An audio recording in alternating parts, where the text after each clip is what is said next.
Welcome back to my channel. So in the next few minutes, we shall be looking at 9 financial lessons that I've learned through my own experience and that of others. And I do believe they may be of value to your life. Coming up. So lesson number 1 is start saving as soon as you get your first job. The moment you receive your first salary, make sure you start saving money immediately.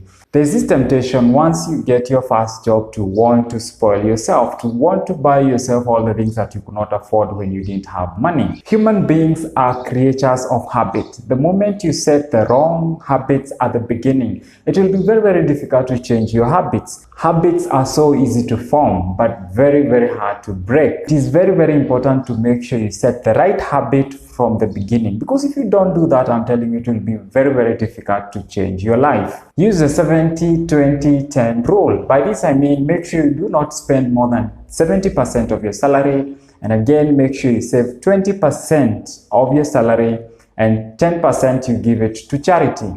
To avoid the temptation of spending your money, when it comes to at your disposal, it is important you automate the deduction of your savings. Make sure your savings are deducted. For example, you may save to a SACCO directly. You can do standing orders to make sure there's automatic deduction. Make sure that money is deducted before it gets to you at your disposal to avoid the temptation of spending the money. Assuming you're single when you're getting your first job, so make sure you take advantage of that period. That period of being single is precious. You can save a lot of money because you don't have a lot of expenses. You become a parent, you cannot tell your kids that I'm not going to buy you books, I'm not going to buy you food to save money. So take advantage of that window, because when it closes, I'm telling you, you're gonna miss it. And please don't get me wrong, I'm not trying to say there's anything wrong with getting married, but remember, if you're not prepared financially, once you get into marriage, it's gonna be tough. Remember what they say. They say, no romance without finance. I didn't say this, you may have heard of it in the past, but make sure, my message is simply make sure you get prepared financially before you get married. Take advantage of that period of being single, save a lot. By the time you get married, at least, you may not be financially stable, but at least you're somewhere. Lesson number 2, don't just save money, make sure you also invest money. Because if you keep your money idle somewhere, over time, inflation will reduce the value of that money. So it is important you get, put it somewhere where, it will earn some interest to make sure inflation doesn't affect the value of your money. In our previous step, you have said you're supposed to save 20%. So 10% you invested in passive investment. By passive, I mean you can buy shares from the stock market, you can invest in money market fund, you can buy an insurance policy. So that 10%, make sure you invest it somewhere, even in a fixed deposit account, to make sure at least it is earning some interest, to avoid losing value because of inflation. So the other 10%, I advocate you invest it in active investment. This is where you can start a small business, you can start selling stuff either online, offline, whatever. To make sure you're trading, you do some trade with that, to learn a few things here and there. So make sure you actively manage it yourself. This is what we call active investment. Do something with the money. Buy things, sell things here and there to make sure your money grow. But make sure in every investment that you get into, you understand what you're doing. Make sure you get understanding before you start investing. Trying to fly a plane up there while you're still learning, it's a bit dangerous. When that plane crashes, you're done. So you're likely to lose your investments if you get into, those investments that you don't understand, if you try to do something that you don't understand. So make sure you learn before you do. Lesson number 3 is build an emergency fund. I do not need to put an emphasis on this one. You may have heard of it a million times. It's a cliche, but principles do not change. So the current situation is already teaching us the importance of having an emergency fund. Emergency fund is simply savings for rainy days. It's money that is supposed to run you for about 3 to 6 months, just in case maybe you lost your job or such situation like the current situation, the corona situation that we have right now, that some people have lost jobs. So you're supposed to have saved money to run you for about 3 to 6 months. In future, so many black swans. There are so many things that we cannot predict. We have no ability to predict the future. So we never know after corona what will happen. There could be another thing. You could lose your job. You could, Your company may close down. So many things can happen that you do not expect. So it is important to keep some money, save some money that can run you to about 3 to 6 months. It's a hard lesson that we are learning right now. So many of us were caught unawares. So make sure you build an emergency fund that will help you deal with such circumstances just in case they come. Lesson number 4 is practice the art of conscious spending. Be frugal in your expenditure. Our hearts have a lot of desires. They are endless, they are limitless, but our needs are limited.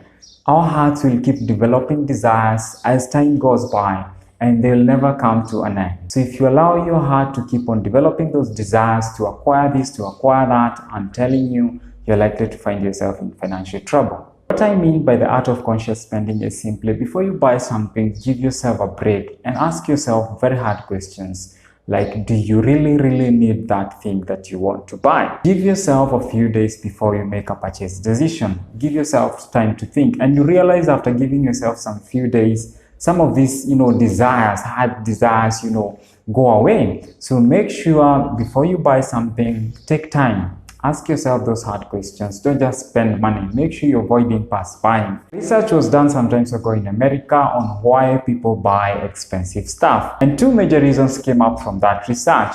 One is people buy expensive stuff to show off to other people. Number 2, people buy expensive stuff to gain acceptance from friends or peers around them. To encourage you to build your self-esteem within, not without.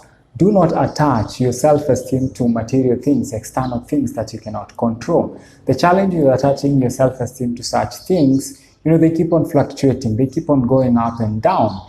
That means even your self-esteem and your confidence will keep on going up and down depending on the current situation. My mentor tells me that the day that people will not be able to notice a difference when I have 0 in my bank account and when I have 1 million or a lot, then I'm financially mature. Your behavior does not change depending on how much you have. You're still the same person whether you have a lot or you have little.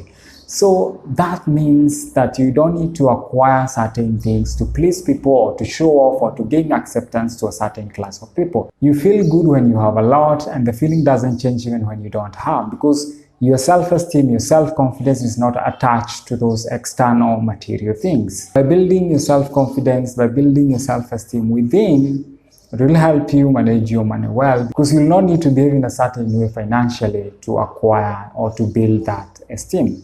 Lesson number 5 is avoid herd mentality, or what we call groupthink. I know we are social beings. We want to belong. We want to associate with other people. We want to belong to certain groups.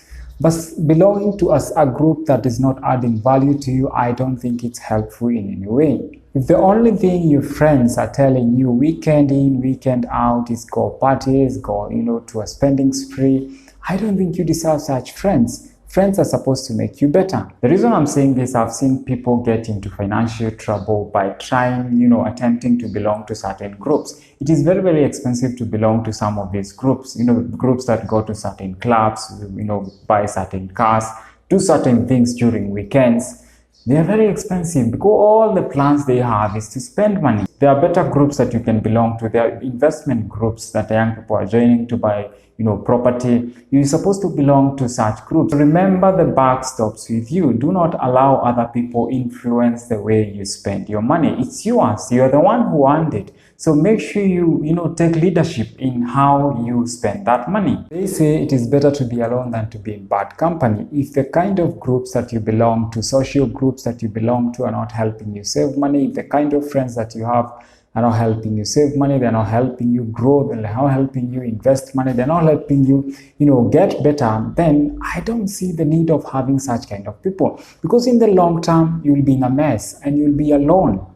The buck stops with you. And the challenge with this group is that the moment they miss whatever they were getting from you, they'll drop you like a hot iron. I would even call them friends. They're opportunists, people who are getting something from you. And the moment they miss that thing they were getting from you, you'll be surprised. They run away from you. And I'm not trying to say there's anything wrong with having fun, enjoying life, whichever way you choose to do that.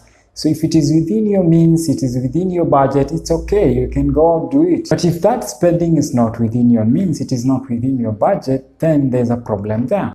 Your money belongs to you. Let no one influence the way you spend your money. And if they have to influence you, let it be positive.